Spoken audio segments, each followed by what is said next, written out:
সাবেক স্বৈরশাসক শেখ হাসিনা টেলিগ্রামের মাধ্যমে তার একটা বক্তব্য দিয়েছিলেন তার নেতাকর্মীদের উদ্দেশ্যে। এই বক্তব্যের জের ধরেই গতকাল ধানমন্ডি ৩২-এ অবস্থিত বঙ্গবন্ধু শেখ মুজিবুর রহমানের বাড়ি ভাঙচুর করা হয়। বুলডোজার ভেকু দিয়ে বিক্ষুব্ধ ছাত্র জনতা এটিকে এক প্রকার গুঁড়িয়ে দেয়।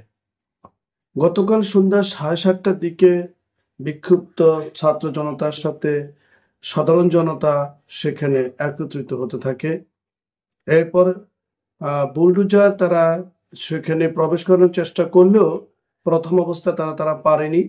বলা হয়েছিল যে বা জানা গিয়েছিল যে সেনাবাহিনীর পক্ষ থেকে সেটা বুলডোজারটা আটকে দেওয়া হয়েছিল এবং ছাত্র জনতা একটা পর্যায়ে পিছু হতে বাধ্য হয়েছিল।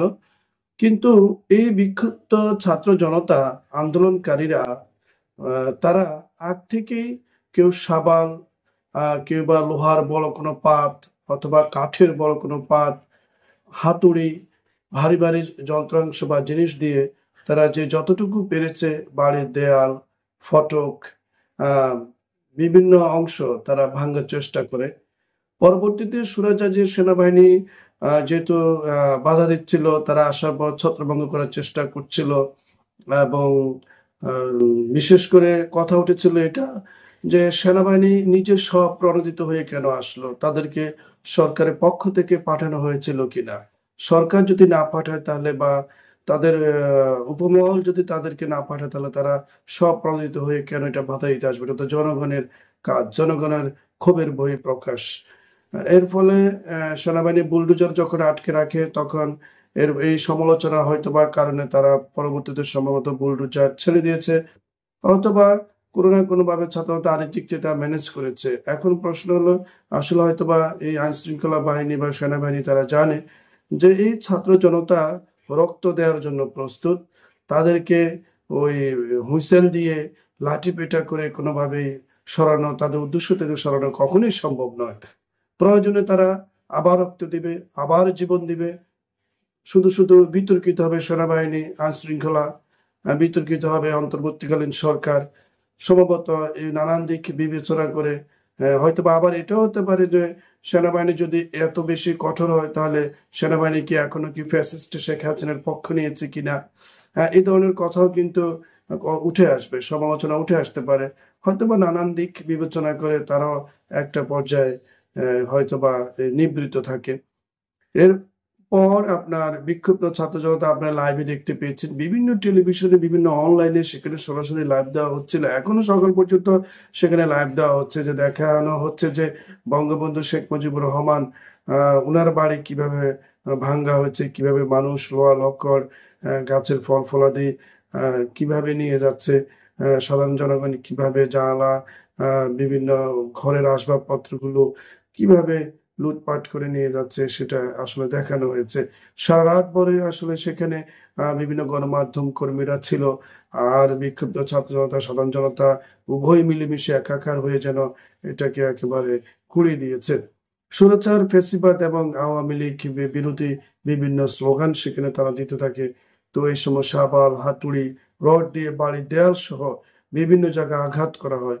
কেউ খুলে নিয়ে যান জানালা, কেউ আবার স্মৃতি হিসেবে খুলে নিয়ে যান ইট।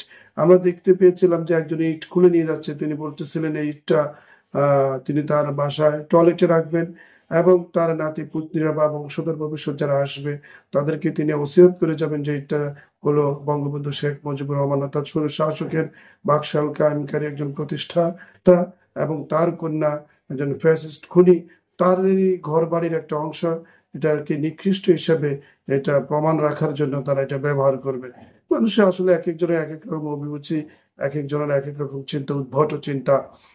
ভবনটি গুঁড়িয়ে দেওয়ার জন্য রাতে 11:15টার দিকে সেখানে বড় একটি ক্রেন আনা হয়, কিন্তু ক্রেন দিয়ে পিলার ভাঙা সম্ভব না হয়, আনা হয় ভেকু। আসলে এটি একজন আবার বলছিল যে এত শক্ত এই বাড়ির দেয়াল, এটা আসলে তো ইটগুলো পাকিস্তানের আমলে ইটগুলো ছিল, পাকিস্তানের আমলে ইটগুলো কিন্তু অনেক শক্ত, অনেক মজবুত এবং খাঁটি, এই জন্য ভাঙ্গাটা অনেক কষ্ট হচ্ছিল। এরপরে আপনার পিলার ভাঙা সম্ভব যেহেতু না হয় তখন ক্রেন থেকে সেখান থেকে সরিয়ে বেরিয়ে যায়। পরে বুলডোজার ও ভেকু দিয়ে ভাঙতে থাকে ভবনের পিলার রাত 12:30টার দিকে বঙ্গবন্ধু ভবনের একটি অংশ গুঁড়িয়ে দেওয়া হয়।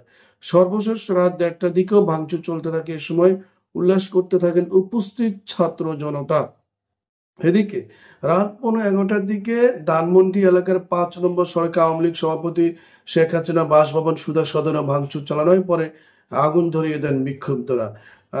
আসলে এখানে একটা জিনিস বলে রাখি, হয়তোবা তারাই ভালো জানেন তাদের রাজনীতির কৌশল, তাদের রাজনৈতিক হিসাব নিকাশ।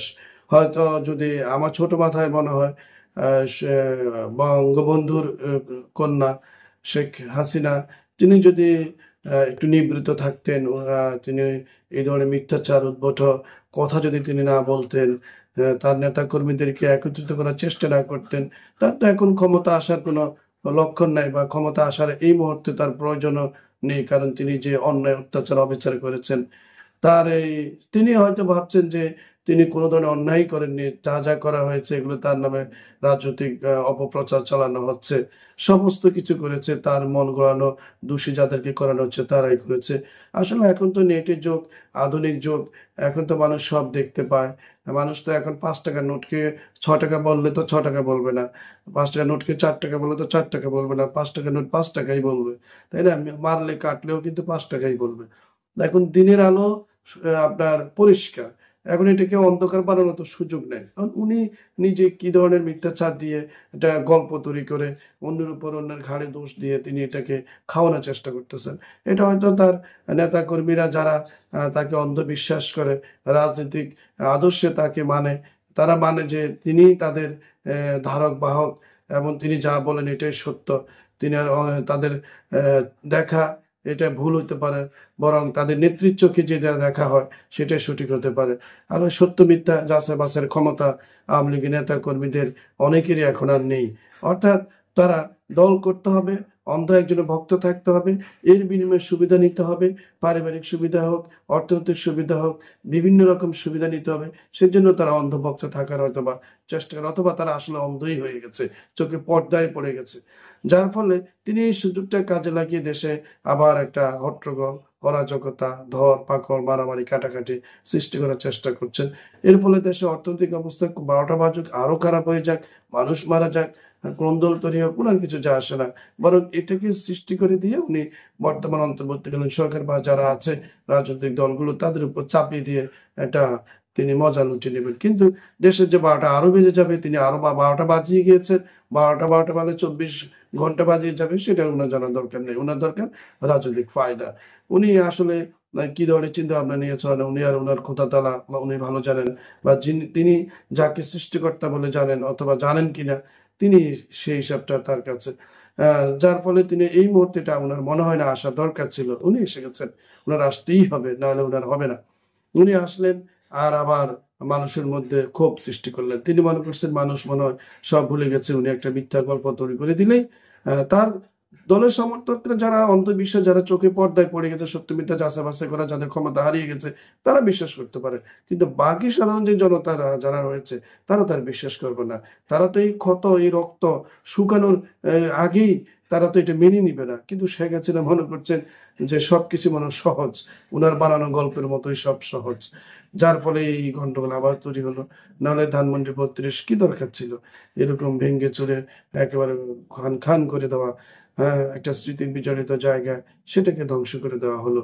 এটার কর্মফল আসলে কি নিবে জানি না, এর ভবিষ্যৎ এটা কি কোন পর্যায়ে গিয়ে প্রতিহিংসামূলক প্রতিশোধমূলক পরিস্থিতি ভবিষ্যতে কোন দিকে মোড় নেয় মহান আল্লাহ তাআলাই ভালো জানে। আসলে যা কিছু ঘটছে কোনো কিছু ভালো লাগছে না, এই ধরনের পরিস্থিতি কোনোভাবেই ভালো লাগছে না। আমার মনে হয় ছোট্ট মাথায় আমি যেটা বুঝি, আপাতত আওয়ামী লীগ চুপ থাকুক, নেতা কর্মীরা সবাই চুপ থাকুক, তাদের মধ্যে বছর কয়েকটা চুপ থাকুক, অনুশোচনা তৈরি হোক, এরপর তারা তাদের রাজনৈতিক এজেন্ডা নিয়ে আওয়ামী লীগকে আবার দাঁড় করায়। তবে দেশের প্রেক্ষাপটে এখন যেটা মনে হচ্ছে, মুসলিম লীগ যে নামটা যেরকম ধ্বংস হয়ে গেছে, শেখ হাসিনা বা শেখ পরিবারের মাধ্যমে আওয়ামী লীগটা মনে ধ্বংস হয়ে গেছে। সম্ভবত শেখ মুজিব বা শেখ পরিবারের সদস্যরা কেউ আওয়ামী লীগের সভাপতি সভানেত্রী হওয়াটা এটা মনে সাধারণ জনগণ সম্ভবত আর মেনে নিবে না। নতুন কাউকে আওয়ামী লীগের হাল ধরতে হবে, হ্যাঁ, না হলে কিন্তু এই আওয়ামী লীগ কিন্তু আর বাঁচানো যাবে না।